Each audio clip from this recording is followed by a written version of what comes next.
आर्थिक सर्वेक्षण 2023-24 के बारे में हम लोग बात कर रहे हैं। आर्थिक सर्वेक्षण में कृषि एवं खाद्य प्रबंधन के संदर्भ में क्या बातें कही गई है, ठीक है, उस पर हम आपको बात करें। आर्थिक सर्वेक्षण 2023-24 में कहा गया है कि कृषि क्षेत्र जो है वो 42.3% आबादी को आजीविका प्रदान करता है। यानी हमारे देश की आबादी के 42.3% आबादी की आजीविका का आधार कृषि है और जीडीपी में 18.2% भागीदारी है। किसकी? कृषि। और आर्थिक सर्वेक्षण में यह भी कहा गया कि विगत 5 वर्षों में औसतन वृद्धि कितनी रही है? 4.18%। मैं पहले ही कह चुका हूँ कि मेंटल डायरिया डिजिटल डायरिया की स्थिति उत्पन्न न हो, इसलिए एकदम सरल सुलझा हुआ डेटा, सटीक डेटा हम उठा करके आप लोगों को दे रहे हैं। आर्थिक सर्वेक्षण वैसे तो डेटा का अपार है, लेकिन एक आपके मस्तिष्क में का एक लिमिट सभी डेटा को मस्तिष्क में रखा नहीं जा सकता। कुछ डेटा जो बहुत इंपॉर्टेंट है क्रिटिकली और नेगेटिव, ऐसे ही डेटा को मैंने फैक्ट को मैंने टच किया। क्लियर है? आगे चलिए।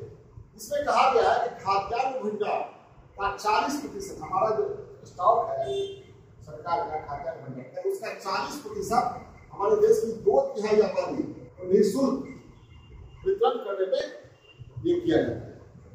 ठीक है, निःशुल्क वितरण किया जाता है 2/3 आबादी खाद्यान्न भंडार का कितना? 40%। ठीक है।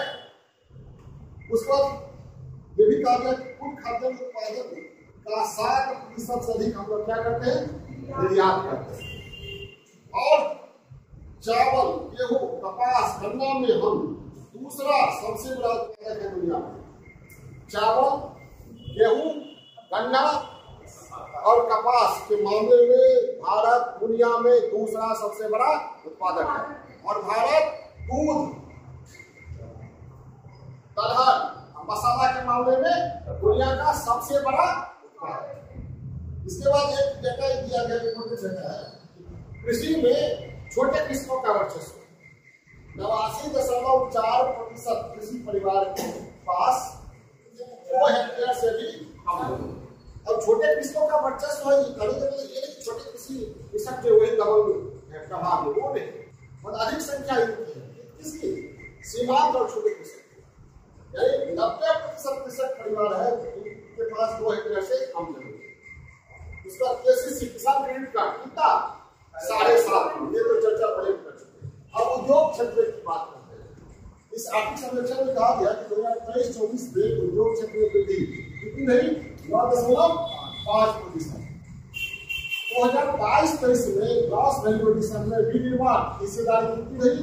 14.3%। 2021-22 में विनिर्माण क्षेत्र में एमएसएमई की भागीदारी 35.4% रही। एमएसएमई मतलब माइक्रो स्मॉल मीडियम एंटरप्राइजेज। अब 2023-24 आर्थिक सर्वेक्षण में केंद्रीय सार्वजनिक क्षेत्र उद्यम के बारे में पूछा गया। इसको हम कहते हैं central public sector enterprises, CPSE के बारे में क्या कहा गया है? 31 मार्च 2023 तक 254 इनकी संख्या कितनी थी? 254। ये सरल भाषा में इसको कैसे ये सरकारी कंपनियां हैं, यानी 31 मार्च 2023 तक इनकी संख्या कितनी? 254। 2018-19 में इनकी संख्या कितनी थी? 248। 2018-19 का डेटा है, 248 का डेटा दिया हुआ है। 248 में लाभ में कितनी थी? 178 कंपनियां।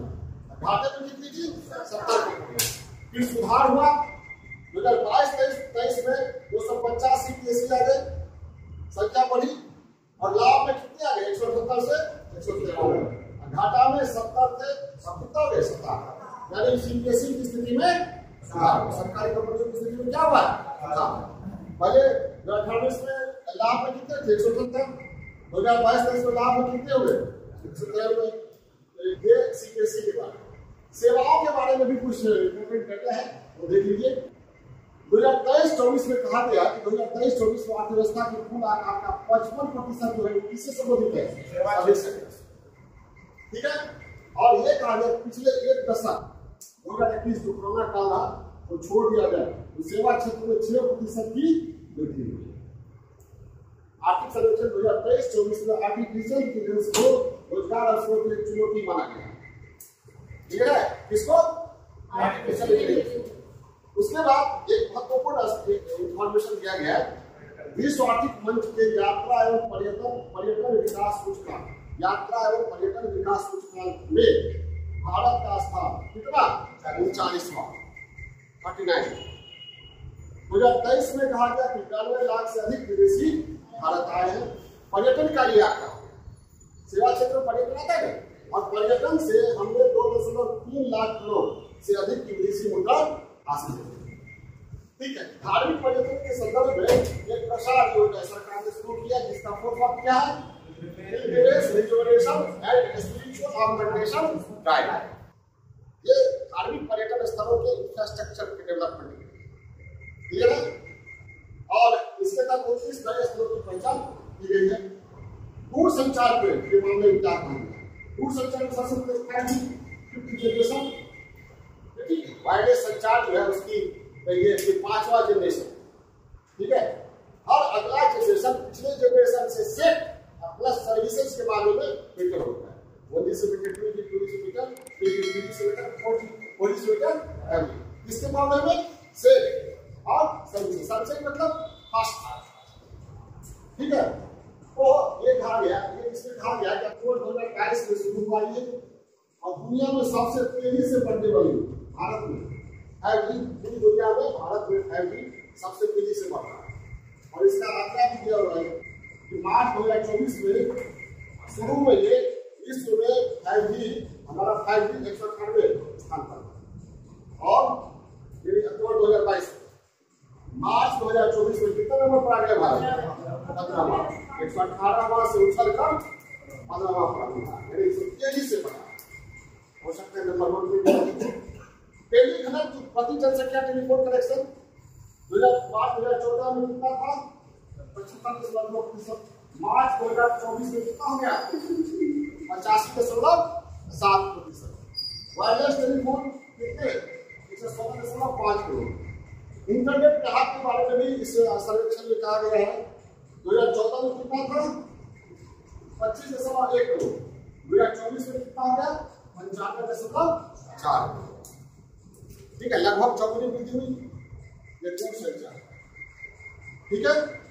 तो ये जो सरल था, सटीक था, इंपॉर्टेंट डेटा था, ठीक है, वो आप लोगों के समक्ष प्रस्तुत किया गया।